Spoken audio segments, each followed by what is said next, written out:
ஆப்கானிஸ்தான் அணிக்கு எதிரான மூன்றாவது டி20 போட்டியில் இந்திய அணியின் கேப்டன் ரோஹித் சர்மா சதம் அடித்தார். அதன் மூலம் டி20 கிரிக்கெட் வரலாற்றில் அதிக சதம் அடித்த சாதனையை உடைத்து எறிந்தார் ரோஹித் சர்மா. இந்தியா ஆப்கானிஸ்தான் அணிகள் மோதிய மூன்றாவது டி20 போட்டியில் கடும் அழுத்தத்திற்கு நடுவே தான் ரோஹித் சர்மா பேட்டிங் செய்ய வந்தார். அதற்கு முந்தைய 2 போட்டிகளில் அவர் டக் அவுட் ஆகி இருந்தார். அதனால் ரன் குவிக்க வேண்டிய கட்டாயத்தில் இருந்தார். இந்த நிலையில் இந்திய அணியின் மற்ற பேட்ஸ்மேன்கள் சொற்ப ரன்களில் ஆட்டமிழந்தனர். 22 ரன்களுக்கு 4 விக்கெட்டுகளை இழந்த இந்திய அணி தவித்தது. அந்த சூழ்நிலையில் அபாரமாக பேட்டிங் செய்த ரோஹித் தன் அதிரடி ஆட்டத்தால் அணியை பந்தாடினார். சதம் அடித்து அவர் கடைசி 2 ஓவர்களில் பவுண்டரி மழை பொழிந்தார்.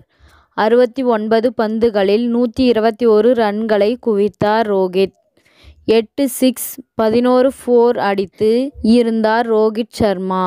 இது அவரது 5வது சர்வதேச டி20 போட்டி சதம் ஆகும்.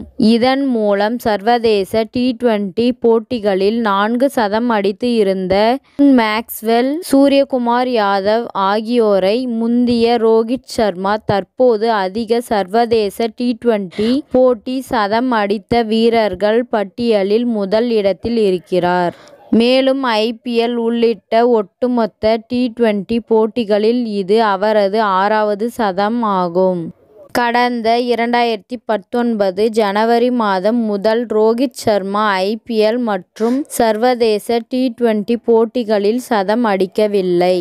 அந்த குறையை போக்கி இருக்கிறார் ரோஹித். மேலும் 2024 டி20 உலக கோப்பை தொடருக்கு முன் தன் டி20 ஃபார்மையும் நிரூபித்து இருக்கிறார். இத்துடன் இந்த செய்தி முடிவடைகிறது. நன்றி, வணக்கம். மீண்டும் அடுத்த வீடியோவில் சந்திப்போம். மேலும் இது போன்ற சுவாரஸ்யமான செய்திகளை உடனுக்குடன் தெரிந்து கொள்ள தமிழ் சிறை சேனலை சப்ஸ்கிரைப் பண்ணுங்க. பெல் ஐகானை கிளிக் பண்ணுங்க.